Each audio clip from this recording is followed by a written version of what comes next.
سيقول السفهاء من الناس ما ولاهم عن قبلتهم التي كانوا عليها قل لله المشرق والمغرب يهدي من يشاء إلى صراط مستقيم. ان قریب کہیں گے بے وقوف لوگوں میں سے جو بے وقوف لوگ ہیں وہ ضرور کہیں گے کس چیز نے ان کو ان کے قبلے سے پھیر دیا، ہٹا دیا، وہ جس کی طرف یہ رخ کیا کرتے تھے، پہلے جس کی طرف یہ متوجہ ہوتے تھے۔ جواب میں آپ کہہ دیجئے کہ اللہ ہی کے لیے ہے مشرق اور مغرب، لہٰذا اعتراض کی کوئی ضرورت نہیں۔ یہدی من یشاء الی صراط مستقیم، وہ جس کو چاہتا ہے سیدھے رستے کی ہدایت دے دیتا ہے۔ نبی صلی اللہ علیہ وسلم جب تک مکہ میں تھے تو آپ بیت اللہ شریف کی طرف منہ کر کے عبادت کیا کرتے تھے، اور اس میں ہوتا یہ تھا کہ آپ حتیم کی جانب کھڑے ہوتے۔ حتیم معلوم ہے آپ؟ وہ جو سیمی سرکلز ہے نا، حتیم کی طرف سے جب آپ قبلے کی طرف رخ کرتے تو آپ کے سامنے خانہ کعبہ بھی ہوتا اور بیت المقدس بھی ہوتا، تو دونوں قبلے سامنے آ جاتے۔ جب آپ مدینہ تشریف لائے ہجرت کے بعد تو یہاں پر اہل کتاب پہلے سے موجود تھے اور وہ اپنی عبادت میں بیت المقدس کی طرف منہ کرتے تھے۔ اللہ سبحانہ وتعالیٰ نے آپ کو بھی بیت المقدس کی طرف منہ کرنے کا حکم دیا، اور بیت المقدس اگر نقشے میں دیکھا جائے تو مدینہ سے جس جانب ہے کعبہ اس کے بالکل اپوزٹ سائڈ پہ۔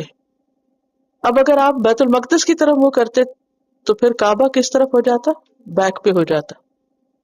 آپ صلی اللہ علیہ وسلم نے تقریباً 16 یا 17 مہینے، 1 سال 4 یا 5 مہینے بیت المقدس ہی کی طرف رخ کیے رکھا، اور یہ اللہ کا حکم تھا۔ یہ حکم کہاں ہے؟ قرآن مجید میں تو کہیں نہیں لکھا ہوا، لہٰذا یہ حکم نسخ کی ایک مثال بھی ہے۔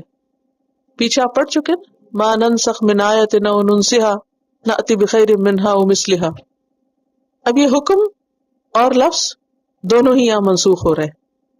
نبی صلی اللہ علیہ وسلم کو یہ بات معلوم تھی کہ آپ آخری نبی ہیں اور آپ کا قبلہ خانہ کعبہ ہے۔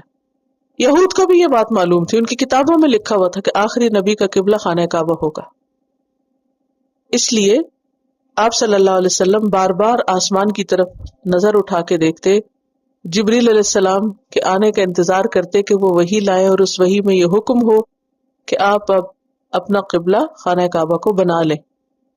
تو اللہ سبحانہ وتعالی پہلے سے خبردار کر رہے ہیں کہ جب یہ حکم آئے گا کہ خانہ کعبہ کو قبلہ دوبارہ سے بنا لیں تو ایک شور ہوگا، اٹھے گا، تمہارے خلاف سخت پروپیگنڈا ہوگا، اور وہ پروپیگنڈا کرنے والے بے وقوف ہوں گے، فولش پیپل۔ اور بے وقوف کون ہوتا ہے؟ جو یا تو لا علمی سے بے وقوف ہو یا کم عقلی سے۔ یہاں ان کے پاس علم تو تھا، جاہل تو نہیں تھے، ان کو پتا تھا کہ آپ کا قبلہ خانہ کعبہ ہوگا، تو پھر دوسری وجہ کیا بنتی ہے ان کی بے وقوفی کی؟ کم عقلی۔ کم عقلی کیا کہ یہ تو اللہ کا حکم ہے، اس کو سمجھو اور اس کو قبول کر لو۔ لیکن آپ کو تسلی دی جا رہی ہے کہ ایسے لوگوں کی باتوں کی پرواہ نہ کرنا، یہ باتیں کرنے والے جو اللہ کے احکام پر اعتراض کرتے وہ خود بے وقوف ہیں۔ تو عام روزمرہ زندگی میں ہم کس کی بات کو وقت دیتے ہیں، اہمیت دیتے ہیں، امپورٹنس دیتے ہیں، اس کا نوٹس لیتے ہیں، اور کس کی بات کو اگنور کر دیتے ہیں؟ کس کی بات کو امپورٹنس دیتے ہیں؟ جس کو ہم اپنے سے عقل مند سمجھتے ہیں، بڑا سمجھتے ہیں، اس کی بات کو ہم اگنور نہیں کرتے۔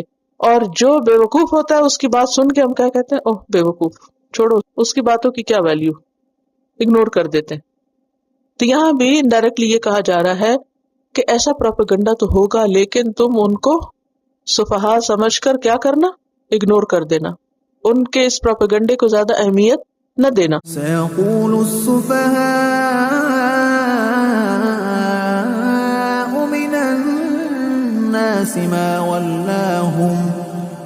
من الناس ما ولاهم عن قبلتهم التي كانوا عليها قل لله المشرق والمغرب يهدي من يشاء إلى صراط مستقيم۔